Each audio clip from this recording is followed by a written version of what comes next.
Hello दोस्तों। तो आज से हम क्या करने वाले हैं, एक नया टॉपिक स्टार्ट करने वाले हैं, नया चैप्टर स्टार्ट करने वाले हैं। Chapter 3, metals and non metals. ठीक है, तो आज हम पढ़ेंगे मेटल्स और नॉन मेटल्स के बारे में। What are the metals, what are the non metals, इनके फिजिकल प्रॉपर्टीज़ क्या होते हैं, इनके केमिकल प्रॉपर्टीज़ क्या होते हैं, इनके यूजेस क्या हैं, हम इनको पढ़ क्यों रहे हैं, सब चीज़ जानेंगे इस चैप्टर में। ठीक है, तो क्लास 9 में आप बहुत तरह के एलिमेंट्स के बारे में पढ़े थे, वेरियस टाइप ऑफ एलिमेंट्स के बारे में पढ़े थे। You have seen that the elements can be classified as metals और non metals on the basis of their properties. अब देखिए कि जैसे कि बहुत सारा पीरियोडिक टेबल आपने पढ़ा था, तो उसमें बहुत सारे एलिमेंट्स थे। अब एलिमेंट्स को आपने क्या किया था, कैटेगराइज किया था, अलग अलग कैटेगरी में डिवाइड किया था, बांटा था उसको, एक मेटल्स या फिर नॉन मेटल्स की कैटेगरी में बांटा था। लेकिन आपको क्या करना है कि आपको ये देखना है कि किस किस प्रॉपर्टी के आधार पे आपको उसको मेटल्स और नॉन मेटल्स में रखा था। अच्छा, क्या ऐसा प्रॉपर्टी था जिसके वजह से हम मेटल्स को कुछ एलिमेंट्स को मेटल्स बोलते थे और कुछ एलिमेंट्स को हम नॉन मेटल्स बोलते थे। ठीक है, अभी का दम तुरंत का जो मुद्दा है वो क्या है, पहले जानना है मेटल्स और नॉन मेटल्स के बारे में जानना है, प्लस उनके प्रॉपर्टीज़ के बारे में जानना है, केमिकल प्रॉपर्टी, फिजिकल प्रॉपर्टी। उसके बाद हम देखेंगे कि metals why it is necessary for us, metals हमारे जीवन में किस तरह से अहम भूमिका निभाते हैं, मेटल्स क्यों ज़रूरी है, क्यों हम पढ़ रहे हैं इस चैप्टर को। तो अब मतलब ऐसे डेली लाइफ में जैसे कि रोज़मर्रा का ज़िंदगी होता है हम लोग का, उसमें हम मेटल्स या फिर नॉन मेटल्स का इस्तेमाल करते हैं, यूज करते हैं। तो उसके बारे में आप सोच सकते हैं। पहले सोच के देखिए क्या क्या मेटल्स हैं जो हम रोज़ यूज करते हैं, इस्तेमाल करते हैं, क्या नॉन मेटल्स हैं, कौन से वो नॉन मेटल्स हैं जिनको हम डेली इस्तेमाल करते हैं, ये देखना। ठीक है, अब देखते हैं। पहला जो है फिजिकल प्रॉपर्टी हमको पढ़ना है। ठीक है, तो सबसे पहले जो फिजिकल प्रॉपर्टी हम पढ़ेंगे, मेटल्स का फिजिकल प्रॉपर्टी पढ़ेंगे। तो मेटल्स का फिजिकल प्रॉपर्टी पढ़ने के लिए क्या करना होगा कि उसमें भी बहुत सारा एक्सपेरिमेंट किया होगा। किसी भी चीज़ का फिजिकल प्रॉपर्टी जानने के लिए मतलब हम क्या करते हैं, ऐसे जब जैसे कि केमिकल प्रॉपर्टीज हमको जानना रहता है तो बहुत ज़्यादा ही एक्सपेरिमेंट का ज़रूरत होता है। लेकिन मेटल्स के केस में ये भी होता है कि सारा मतलब मेटल्स का जो फिजिकल प्रॉपर्टीज़ को जानना रहेगा तो सारा चीज़ के लिए हमको एक्सपेरिमेंट करने का ज़रूरत नहीं है। बहुत सारा चीज़ हमको सामने दिख जाता है तो एक्सपेरिमेंट करने की कोई ज़रूरत नहीं है, मतलब कॉमन दिख जाता है सारा मेटल में। अच्छा, ये चीज़ कॉमन है तो चलो ये इसका एक प्रॉपर्टी हो गया, ऐसे हम कह सकते हैं। तो हम मेटल्स के बारे में पढ़ते हैं। The easiest way to start grouping substances is by comparing their physical properties. किसी भी सब्सटेंस को ग्रुप वाइज हमको बांटना रहेगा, डिवाइड करना रहेगा, तो हम क्या करेंगे कि उनके जो फिजिकल प्रॉपर्टीज़ है ना उनको हम कंपेयर करेंगे।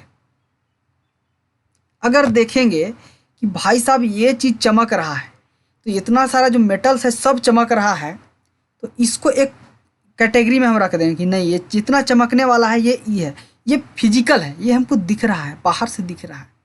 ठीक है, वो हो गया फिजिकल प्रॉपर्टी। तो इसको हम बांटने का सबसे अच्छा तरीका क्या हुआ, इसके फिजिकल प्रॉपर्टीज़ को हम कंपेयर करेंगे तो सब्सटेंस को बहुत ईजिली बांटा जा सकता है। Let study with this with the help of following activities. कुछ एक्टिविटी है उसमें देखते हैं, उसको पढ़ेंगे, उसके बाद हम उसको समझेंगे। तो क्या बोल रहा है, collect some samples of following metals. कुछ मेटल्स का सैंपल को हमको लेना है। सैंपल मतलब क्या हुआ, छोटा अमाउंट में कुछ मेटल्स को रखना है, मेरे पास लान के रखना है। ठीक है, जैसे कि क्या क्या है, उदाहरण में आपको दे दिया है, iron, copper, aluminium, magnesium, sodium, lead, zinc and any other metal is easily available, that is easily available. मतलब बोल रहा है कि कुछ भी मेटल्स को आप ले सकते हैं, कुछ जो बहुत इजीली अवेलेबल हो। इजीली अवेलेबल कहने का मतलब है कि आपको नज़दीक में मिल जाए, उसके लिए आपको 200 किलोमीटर दूर नहीं जाना पड़े खोजने के लिए। ठीक है, वो आपके लिए अवेलेबल हो। एक्टिविटी 3.1 देखते हैं हम। एक्टिविटी 3.1 में सबसे पहले क्या करना है कि आयरन, कॉपर, एल्युमिनियम ये सब का सैंपल को ले लेना है। Note the appearance of each sample, सबका अपीयरेंस देखना है हमको। ठीक है, कैसा दिख रहा है उसको हमको नोट करना है, सबको लिख कर लेना, पेपर में लिख के रखना है। Clean the surface of each samples by rubbing them with sandpaper and note their appearance again. अब क्या करना है कि जितना मेटल्स को हम लोग लिए थे, क्या क्या लिए थे, आयरन, कॉपर, एल्यूमिनियम, मैग्नीशियम, ये सब को लिए थे। तो इनको अब क्या करना है कि सैंड पेपर से रब करना है, सबको, सबके सरफेस को रब करके देखना है, फिर से उसका अपीयरेंस को हमको देखना है अब कैसा दिखता है। रब करने के बाद पता चलता है कि जो मेटल्स का जो सरफेस है वो क्या हो जाता है, रुखरा हो जाता है, रफ हो जाता है।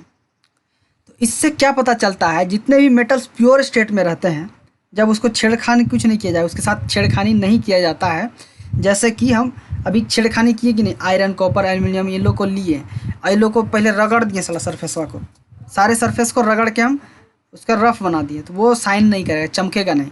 लेकिन जो प्योर स्टेट में रहता है तब क्या रहता है, साइनी होता है। सारे मेटल्स प्योर स्टेट में क्या होता है, साइनी होते हैं, चमकते हैं। इस प्रॉपर्टी को हम क्या बोलते हैं, लस्चर। ठीक है, तो ये याद रखने वाला बात है कि जितने भी मेटल होते हैं वो जब प्योर स्टेट में रहते हैं तो वो क्या होते हैं कि साइनी होते हैं, चमकीला होते हैं, चमकते हैं।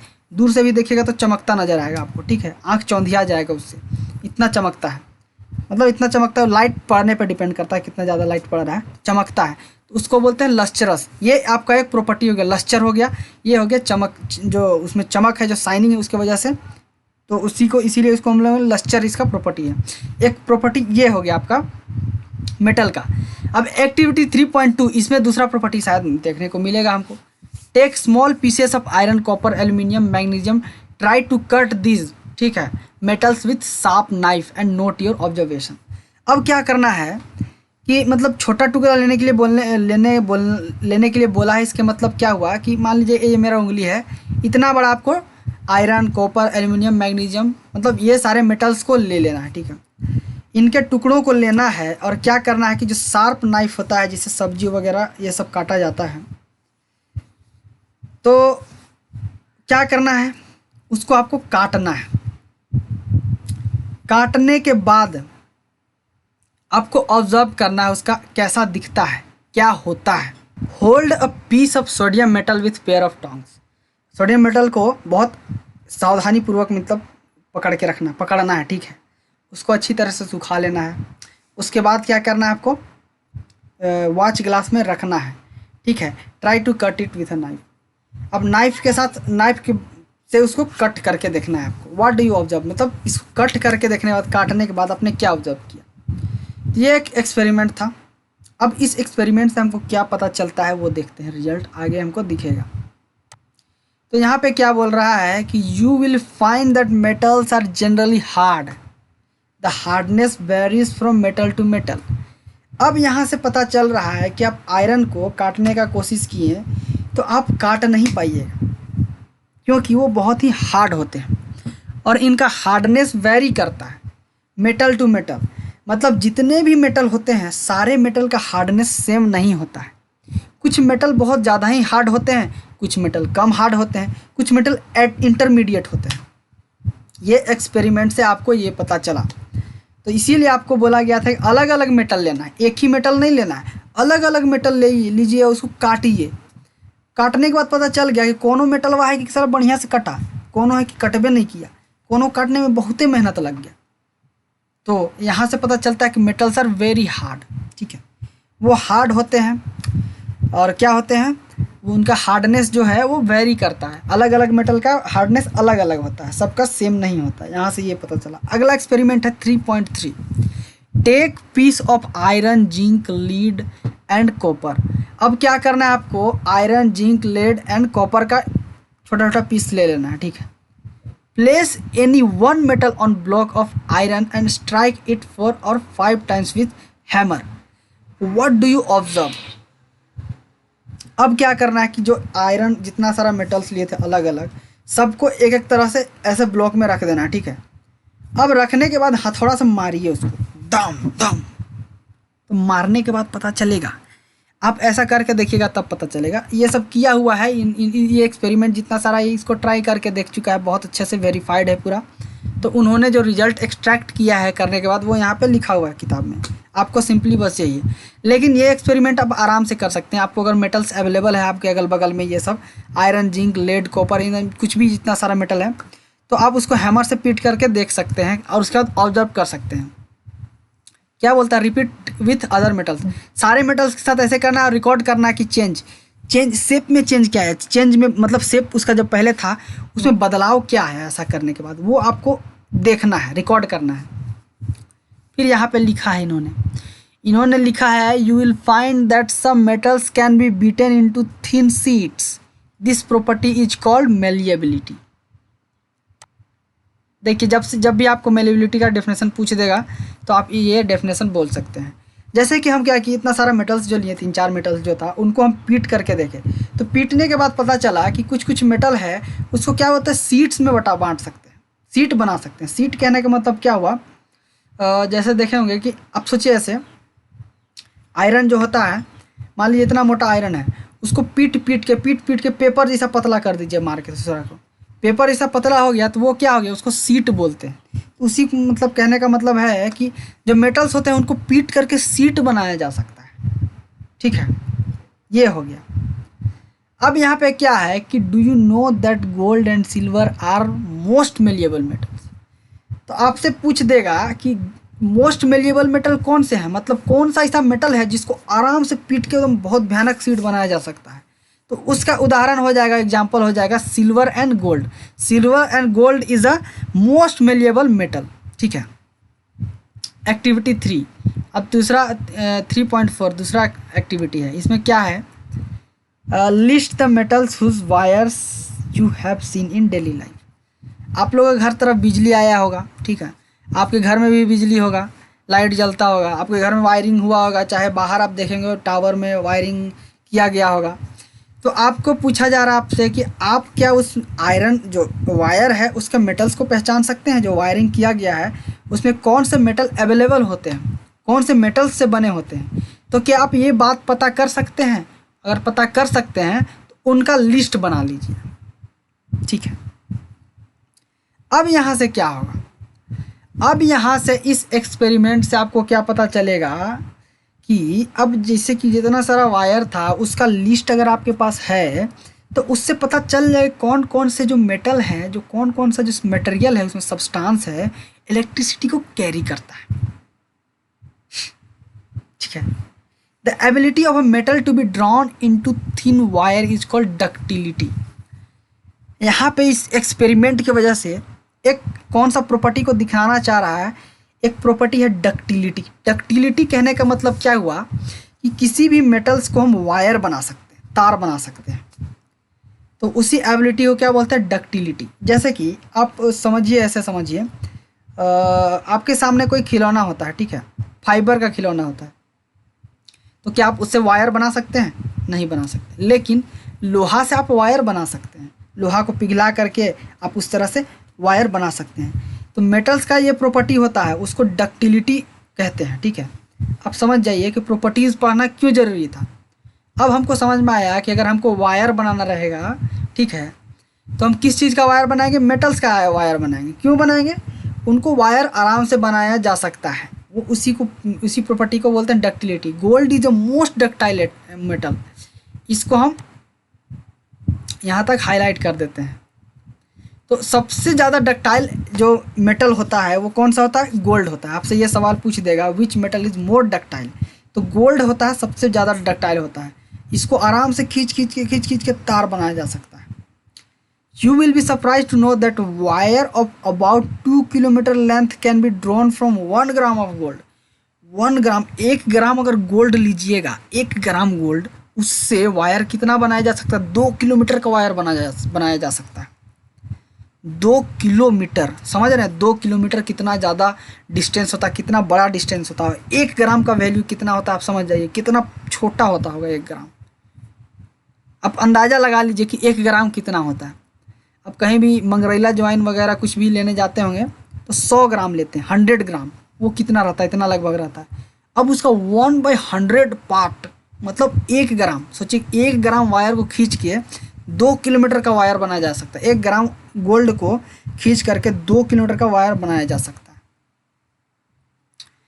ये भी पूछ देगा आपसे, सवाल पूछा जा सकता है आपसे एग्जाम में, तो ये भी बहुत इंपॉर्टेंट है, तो इसको भी हाईलाइट कर दे रहे हैं। अगला क्या है, it is because of their malleability and ductility that metals can be given different shapes according to our needs. तो मेटल्स को हम लोग अलग अलग शेप में बना सकते हैं। मेटल है, उससे हम टेबल बना सकते हैं, उससे हम किसी आदमी का फेस बना सकते हैं, उससे हम किसी चीज़ का, जैसे कि रेलवे का पटरी बना दिए, वो अलग शेप हो गया। उसी को हम इस्तेमाल करते हैं बॉक्स बनाने में, तो वो भी अलग शेप हो गया। तो इनका कौन कौन सा प्रॉपर्टी है? Malleability and ductility. ये दोनों प्रॉपर्टीज है जिसकी वजह से हम उसको अलग अलग शेप में कर सकते हैं, अलग अलग शेप का डिफरेंट डिफरेंट चीज़ बना सकते हैं। ठीक है। Can you name some metal that are used for making cooking vessels. आप अपना किचन में जाइएगा तो वहाँ पे जो खाना बनाने वाला जो जितना भी बर्तन रहता है उसको देखिएगा ये कौन से मेटल से बने होते हैं, कभी ऑब्जर्व करने का कोशिश कीजिएगा। तो जो कुकिंग वेसल्स होते हैं कौन कौन से मेटल से बने होते हैं, कौन कौन से मेटल्स यूज होते हैं उनको बनाने में। Do you know why these metals are use for making vessels. अब देखिए आपसे एक सवाल, देखिए ये अगला एक्सपेरिमेंट की तरफ मूव कर रहा है। किताब बहुत अच्छे से लिखा है इन्होंने, तो अगले एक्सपेरिमेंट की तरफ फॉरवर्ड करने से पहले उसको थोड़ा सा आग लगा रहा है। मतलब कहने का मतलब क्या हुआ कि आपसे कुछ क्वेश्चन पूछ रहा है। साइंस पढ़ने का सबसे बेस्ट तरीका यही है कि साइंस सवाल से शुरू होता है, विज्ञान जो है क्वेश्चन से स्टार्ट होते हैं। कैसे? आपसे एक सवाल पूछ रहा है कि आपको क्या पता है कि जो कुकिंग वेसल्स होते हैं कौन से मेटल से बने होते हैं, कौन कौन से मेटल यूज होते हैं उसमें। अब दूसरा सवाल क्या है कि जो मेटल्स, अगर उसमें कुछ मेटल्स यूज किए गए हैं तो क्यों यूज किए गए हैं। अब इसको समझने के लिए क्या बोला, let us do the following experiment. अब इस चीज़ को समझने के लिए एक एक्सपेरिमेंट किया गया। एक्सपेरिमेंट में क्या दिखाया गया कि देखिए यहाँ पे एक्सपेरिमेंट एक्टिविटी 3.5। तब इसमें टेक एन एल्युमिनियम और copper wire, clamp this wire on stand and as shown in figure. Aluminium और कॉपर या फिर कॉपर का वायर ले लेना है, इसको इस तरह से क्लैम्प कर देना है। एगो स्टैंड में, एगो स्टैंड है ये वाला, इसमें क्लैम्प कर दें इस तरह से।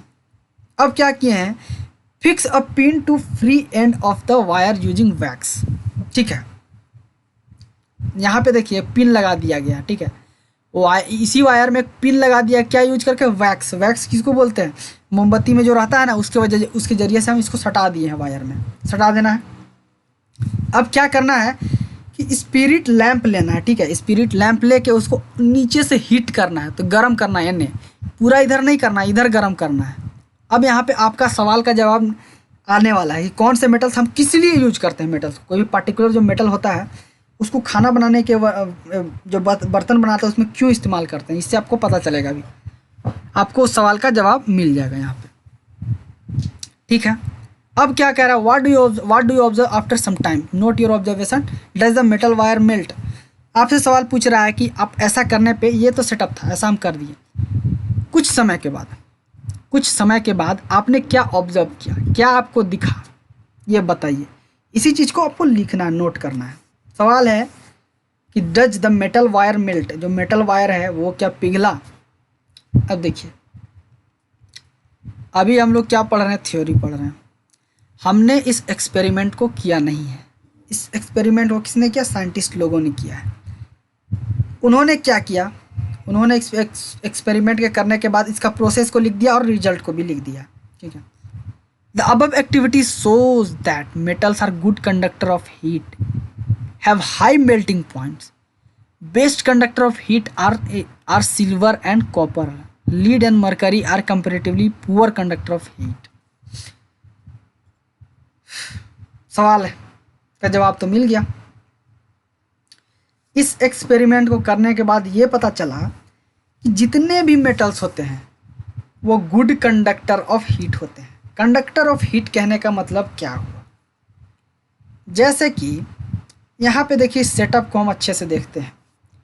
यहाँ पे हम हीट दे रहे हैं, लेकिन इस एक्सपेरिमेंट को आप खुद से करके देखिएगा तो पता चलेगा कि ये जो पिन है वो गिर जाता है पिघल के। क्यों कि वैक्स पिघल जाता है। वैक्स क्यों पिघलता है, तो ये हीट होता है, यहाँ से ट्रांसफ़र होता है इधर। ठीक है, ये हीट ट्रांसफ़र होता है, इसको क्या बोलते हैं, कंडक्शन बोलते हैं। तो क्या कर रहा है ये मेटल? ये मेटल हीट को यहाँ से यहाँ तक कंडक्ट कर रहा है, इसीलिए हम गुड कंडक्टर ऑफ हीट बोल दिए हैं, ठीक है। अगला है क्या बोले कि high melting point. Melting point कहने का मतलब होता है कि कोई भी चीज़ किसी भी कुछ तापमान पे पिघलने लगता है, मेल्ट करने लगता है, उसी को बोलते हैं मेल्टिंग पॉइंट। तो यहाँ पे हमने देखा कि ये मेल्टिंग पॉइंट मेल्ट नहीं किया, समझे? ये जो मेटल है वो पिघल नहीं रहा है, इसका मतलब है कि इसका मेल्टिंग पॉइंट बहुत ज़्यादा है, ठीक है। बहुत ज़्यादा हमको हीट देना पड़ेगा तब पिघलेगा, और गुड कंडक्टर ऑफ इलेक्ट्रिसिटी है, सॉरी हीट है, तो यहाँ से यहाँ तक हीट को कंडक्ट कर रहा है। Does metal also conduct electricity? Let us find out. अब हमको सोचना है, देखना है कि क्या मेटल्स इलेक्ट्रिसिटी को कंडक्ट करते हैं कि नहीं। अब ये भी हम एक्सपेरिमेंट करके देखते हैं। आगे देखिए एक्सपेरिमेंट है, इसका सेटअप क्या है। जैसे कि इसको एक्सपेरिमेंट को हम ऐसे पढ़ लेते हैं, ठीक है, यहाँ पे रखते हैं। एक एक्सपेरिमेंट में क्या करना है, यहाँ पे set up an electric circuit shown in figure 3.2।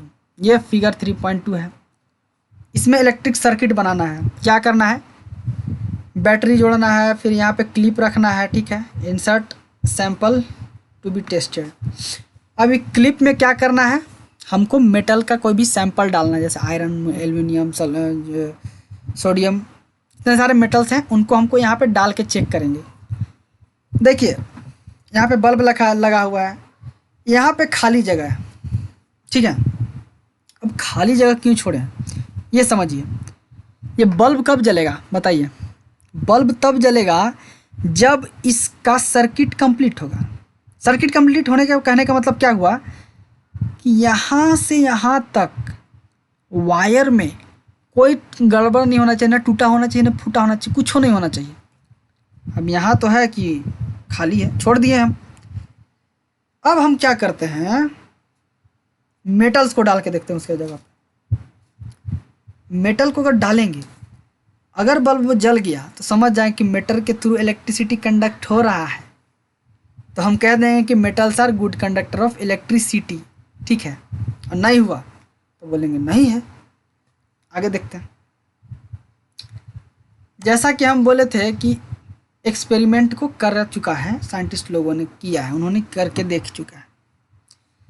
अगर आपको करना है तो आप घर पे कर सकते हैं। ये एक्सपेरिमेंट बहुत ईजी है, आराम से किया जा सकता है घर में। तो you must have seen that wire that carry current in your home have coating of polyvinyl chloride, PVC और rubber like material. Why are electric wire coated with such substances? अब आपके सामने एक सवाल उठता है। यहाँ पे मेटल को डाल के देखिएगा तो बल्ब जलेगा, ठीक है। यहाँ से आप कंक्लूजन में ये आया कि मेटल्स क्या होते हैं, इलेक्ट्रिसिटी को कंडक्ट करते हैं, ठीक है। अब एक और सवाल है कि आपका जो घर में वायरिंग होता है तो वो नंगा तार नहीं होता है। मतलब नंगा तार कहने का मतलब क्या हो, सिर्फ वायर नहीं रहता है, मेटल नहीं रहता उसमें, उसको कवर किया जाता है। और मैक्सिमम वायर में क्या रहता है, PVC रहता है। क्यों ऐसा किया जाता है, ये सवाल उठता है। What happens when metals strike hard surface? Do they produce sound? Metal that produce sound on striking a hard surface are said to be sonorous. Metals क्या होते हैं कि सोनरस होते हैं, ठीक है। ये भी आपको हाईलाइट कर दिया जा रहा है। और सारे मेटल्स को, जैसे कि कोई भी मेटल्स को हार्ड सरफेस को बीट मारेगा, मेटल से मारिएगा, ठीक है, तो वो आवाज़ करते हैं, उसी को हम बोलते हैं सोनरस। तो देखिए सोनोरस कहने का मतलब क्या हुआ, अगर हमको मालूम है क्या सोनोरस है, तो मंदिर में जो घंटा है या स्कूल में जो घंटी बजती थी वो क्या था, मेटल रहता था।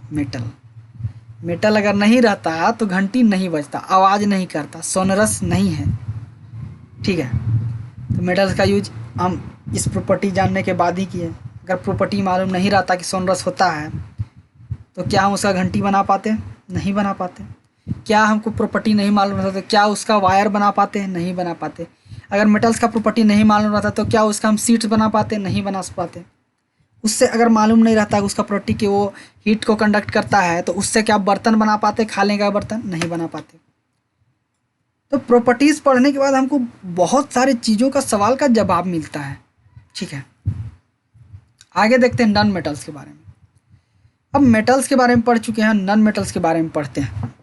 इन previous class you have learn that there are very few non metal as compare to metals. ठीक है, जैसे कि मेटल्स और नॉन मेटल्स का जो मात्रा है, अमाउंट है, वो बहुत कम है नॉन मेटल्स का, मेटल्स के कंपैरिजन में। ठीक है, ये बोलना चाह रहा है। Some of the examples of non metals carbon, sulphur, iodine, oxygen, hydrogen etcetera. ठीक है, ये कुछ उदाहरण है नॉन मेटल्स के examples. The non metals are either solid और gases except bromine which is a liquid. तो जितने भी नॉन मेटल्स होते हैं वो क्या होते हैं, सॉलिड होते हैं या फिर गैस होते हैं, एक्सेप्ट किसको, ब्रोमीन को छोड़ के। ब्रोमीन क्या होता है, आपका लिक्विड होता है, तो ये आप याद रखिएगा। ठीक है, तो यहाँ पे आप देखिएगा, यहाँ से यहाँ तक लिखते हैं। ये उदाहरण हो गया नॉन मेटल्स का। आपसे सवाल पूछ देगा कि what are the examples of non metals, तो बोल देंगे carbon, sulphur, iodine, oxygen, hydrogen, ये सब। अब नॉन मेटल्स क्या होते हैं, सॉलिड या फिर गैस होते हैं, वो यहाँ से पता चल जाएगा।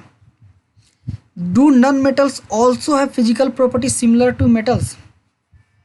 अब एक सवाल उठता है कि क्या नॉन मेटल का जो प्रॉपर्टीज होता है और मेटल्स का प्रॉपर्टीज होता है सेम है, नॉन मेटल्स का प्रॉपर्टीज मेटल्स के प्रॉपर्टीज के जैसा होता है कि नहीं होता। Let's do experiment and find this out. ठीक है, collect sample of coal, carbon, graphite. किसका सैंपल लेना है आपको, कार्बन का लेना है, सल्फर का लेना है, आयोडीन का, मतलब नॉन मेटल का क्या बोलते हैं उसको, सैंपल लेना है। ठीक है, नॉन मेटल का सैंपल्स को लेना है। ठीक है, थोड़ा कन्फ्यूजन हो रहा है, दिमाग खराब हो रहा है थोड़ा। फिर एक्टिविटी को कैरी आउट करना है। कौन सा क्या एक्टिविटीज़ को करना, 3.1 to 3.4 एंड 3.6। जो एक्टिविटी हम बाहर करके देखें, ऊपर करके देखें, वो चीज़ को कैरी आउट करना है। उसके बाद पता चलेगा कि मेटल्स नॉन मेटल्स में सिमिलर प्रॉपर्टी है कि नहीं। आप पढ़ चुके हैं वो एक्टिविटी, फिर से पढ़ लीजिएगा। अभी क्या कीजिएगा ना, आप घर में जाइए, मतलब वीडियो देखने के बाद आप उसको मेटल्स की जगह नॉन मेटल्स को रख के देखिएगा और एक्सपेरिमेंट को करके देखिएगा सही होता है कि नहीं, क्या होता है। अब देखिए यहाँ पे, on the basis of observation recorded in table 3.1 discuss the general physical properties of metals and non metals in the class. You must have concluded that we cannot group elements according to their physical properties alone. There are many exceptions, for example. Okay. अभी हमने बोला था कि metals और non metals को हम लोग उसके फिजिकल प्रॉपर्टीज़ के आधार पे हम कैटेगराइज कर सकते हैं, लेकिन आप जब एक्सपेरिमेंट करेंगे तो एक्सपेरिमेंट करने के बाद आपको पता चलेगा, ये पता चलेगा, पहले पता नहीं चलता था, एक्सपेरिमेंट करने के बाद ही पता चला। तो पता चलेगा कि सारे मेटल्स और नॉन मेटल्स को हम सिर्फ और सिर्फ फिजिकल प्रॉपर्टीज के आधार पे कैटेगराइज नहीं कर सकते हैं। We can not categorise any metals और non metals according to their physical properties. ठीक है, तो आगे क्या पढ़ना है, तो कैसे पता चला, कुछ अपवाद हैं, एक्सेप्शंस हैं, वो देखते हैं क्या क्या एक्सेप्शंस हैं। All metals except mercury exist as solid at room temperature. जितने भी मेटल होते हैं रूम टेम्परेचर में क्या होते हैं, सॉलिड होते हैं। किसको छोड़ के, except mercury. You have observe that metals have high melting point. आपने ऑब्जर्व किया है कि मेटल्स का जो मेल्टिंग पॉइंट होता है बहुत हाई होता है, बट गैलियम एंड सीजियम, ठीक है, have very low melting points. Contradiction आ गया ना, हम बोल रहे थे कि सारे मेटल्स का मेल्टिंग पॉइंट क्या होता है, बहुत हाई होता है, ठीक है, लेकिन कुछ मेटल जैसे गैलियम और सीजियम है, इसका मेल्टिंग पॉइंट हाई नहीं होता है, बहुत कम होता है। These two metal will melt even you keep them on your palm. अगर इस मेटल्स को आप हाथ में भी रख देते हैं ना तो मेल्ट कर जाएगा। सोचिए इतना कम इसका मेल्टिंग पॉइंट होता है इस मेटल का, लेकिन ये क्या मेटल है। तो फिजिकल प्रॉपर्टी से इस मेटल को कैटेगराइज करना नॉट इजी, ठीक है, नहीं कैटेगराइज किया जा सकता। Iodine is a non metal but it is lustrous. अभी हमने बोला था कि जो मेटल्स होते हैं वो क्या होते हैं, लस्टर होते हैं, चमकीला होते हैं, लेकिन आयोडीन एक नॉन मेटल है, जो लस्टरस है, चमकीला है, ठीक है, चमकता है। अगला एक्सेप्शन क्या है? Third number exception, carbon is a non metal that can exist in different form. Carbon एक नॉन मेटल है, वो अलग अलग फॉर्म में एग्जिस्ट कर सकता है। Each form is called an allotrope. जितने भी फॉर्म होते हैं उसके, उसको हम क्या बोलते हैं? एलोट्रॉप बोलते हैं। Diamond and allotrope of carbon is a hardest natural substance known and very high melting point and boiling point. Graphite another allotropes carbon is conductor of electricity. देखिए एक्सेप्शन यहाँ पे, ये बहुत गजब का एक्सेप्शन है यहाँ पे। हमने क्या बोला था कि जो मेटल्स होते हैं, नॉन मेटल्स होते हैं, गुड कंडक्टर, इलेक्ट्रिसिटी कंडक्ट नहीं करते हैं, ठीक है, इलेक्ट्रिसिटी कंडक्ट नहीं करते हैं, ज़्यादा हार्ड नहीं होते हैं। लेकिन देखिए डायमंड जो है वो एक एलोट्रॉप है, एलोट्रॉप किसका? कार्बन का, और वो बहुत हार्ड सब्सटेंस है डायमंड, ठीक है, इलेक्ट्रिसिटी कंडक्ट नहीं कर सकता है। तो इसके लिए हाई मेल्टिंग पॉइंट चाहिए, बहुत हार्ड सब्सटेंस है। तो नॉन मेटल है लेकिन इसका मेल्टिंग पॉइंट वेरी हाई है, मतलब फिजिकल प्रॉपर्टीज से पढ़ के काम नहीं चलने वाला है, इसीलिए पढ़ते हैं केमिकल प्रॉपर्टीज। आपका एक सवाल का जवाब अभी मिला कि केमिकल प्रॉपर्टीज भी क्यों पढ़ना है, दोनों प्रॉपर्टीज क्यों पढ़ते हैं हम, ठीक है। Graphite another allotrope of carbon is a conductor of electricity. जो ग्रेफाइट है ये भी एक एलोट्रॉप है, किसका? कार्बन का। ये भी एक नॉन मेटल है लेकिन ससुरा इलेक्ट्रिसिटी कंडक्ट करता है। हम क्या पढ़े थे कि नॉन मेटल होते हैं इलेक्ट्रिसिटी कंडक्ट नहीं करते, लेकिन यहाँ पे एक्सेप्शन आया ना, ग्रेफाइट इलेक्ट्रिसिटी कंडक्ट कर रहा है। अगला नेक्स्ट एक्सेप्शन देखते हैं। जैसे alkali metals lithium, sodium, potassium are also soft that they can be cut with knife. They have low densities and low melting point. Alkali हो गया, अल्कली मेटल जितने लिथियम, सोडियम, ये पोटेशियम, ये सब क्या है? ये सब को भी नाइफ से काटा जा सकता है, ठीक है, and have low density and they have less melting point, ठीक है। हम क्या बोले थे कि जो मेटल्स होते हैं बहुत हार्ड होते हैं, उनको काटा नहीं जा सकता है, लेकिन लिथियम, सोडियम, पोटेशियम ये क्या है? इनको आराम से काटा जा सकता है, ठीक है। They are soft, they can be cut with knife. इसको नाइफ से काटा जा सकता है, सब्जी काटने वाला जो चाकू होता है उससे काट सकते हैं। इतना क्या बोलते हैं ये, मतलब सॉफ्ट होता है ये मेटल। इनका डेंसिटी बहुत लो होता है और मेल्टिंग पॉइंट भी इनका बहुत कम होता है। ये भी एक्सेप्शन हो गया, जो फिजिकल प्रॉपर्टी में पढ़े थे वो नहीं हुआ वैसा। Elements can be more clearly classified as metals and non metals on the basis of their chemical properties. थोड़ा सा पानी पी लेते हैं, ठीक है, गला।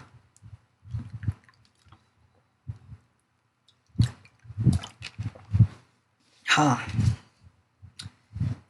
तो एलिमेंट्स को ज़्यादा क्लियरली, मतलब बहुत अच्छे से समझना है मेटल्स और नॉन मेटल्स के अकॉर्डिंग, तो उनका केमिकल प्रॉपर्टीज़ को हमको पढ़ना पड़ेगा, ठीक है। एक एक्सपेरिमेंट क्या दिया हुआ है, 3.8 एक्सपेरिमेंट में क्या बोला जा रहा है हमसे देख लेते हैं ये भी। Take a magnesium ribbon and some sulphur powder. Magnesium ribbon लेना है कुछ, और कुछ अमाउंट ऑफ सल्फर पाउडर लेना है। Burn the magnesium ribbon, collect the ashes formed and dissolve them in water. Magnesium ribbon को जलाना है, उसका राख जो बनता है उसको पानी में घोल देना है, ठीक है। Test the resultant solution with both red and blue litmus paper. अब जो सोल्यूशन बना उसमें उसको रेड और ब्लू लिटमस पेपर दोनों से टेस्ट करना है। Is the product formed on burning magnesium is acidic और बेसिक, ठीक है। जो भी प्रोडक्ट बने हैं उसको ये मतलब जो लिटमस पेपर डालने के बाद पता चलेगा आपको एसिडिक है क्या बेसिक है। ना बर्न सल्फर पाउडर, ठीक है, सल्फर पाउडर के बाद डालना है। फिर से इसको क्या करना है, इसका ये लेना है, place a test tube over burning sulphur to collect the fume. फिर भी जो उसका ये रहता है उसको कलेक्ट कीजिए राख को। ऐड फिर वाटर, वही चीज़ करना है, सेक करना है। Test the solution with red litmus paper, फिर ब्लू और रेड लिटमस पेपर डाल के देखना, सॉल्यूशन को टेस्ट करना है। Is the product form on burning sulphur acidic और बेसिक। जो भी प्रोडक्ट बना, अब वो एसिडिक है या basic. Can you write the question of this reactions, equation of this reactions, उसका इक्वेशन को देखना है। ये तो एक्सपेरिमेंट था, करना था, हम नहीं किए। क्यों नहीं किए? मेरे पास सारा इक्विपमेंट अवेलेबल नहीं है। चलो घर में नहीं है, लैब में रहेंगे तो रहेगा, करके देखते हैं। अभी लॉकडाउन टाइम है थोड़ा, ठीक है। अच्छा ठीक है सर, रिजल्ट इन्होंने लिखा है, ठीक है। यहाँ पे क्या लिखा? Most non metals produce acidic oxide when dissolve in water. अब इसका अलग एक प्रॉपर्टी देखने को मिला हमको। वो प्रॉपर्टी कैसे पता चला? केमिकल रिएक्शन करा के देखे, वो केमिकल प्रॉपर्टीज हुआ उसका। तो जितने भी नॉन मेटल होते हैं वो क्या होते हैं? एसिडिक ऑक्साइड प्रोड्यूस करते हैं, जब भी वाटर में डिजॉल्व किया जाता है उनको। On other hand most metals give rise to basic oxide. जो मेटल्स होते हैं वो क्या होते हैं? बेसिक ऑक्साइड को देते हैं, और नॉन मेटल्स एसिडिक ऑक्साइड देते हैं। देखिए नया प्रॉपर्टी निकल के आया है, वो chemical property. You will be learning more about the metals oxide in this next section. अभी अगला सेक्शन में पढ़ेंगे, हम क्या पढ़ेंगे? Chemical properties. तो इसमें हम सारी चीज़ के बारे में जानेंगे, ठीक है। अब यहाँ पे कुछ सवाल हैं, text question. Give an example of metal which is liquid at room temperature. अभी हम लोग पढ़े थे कि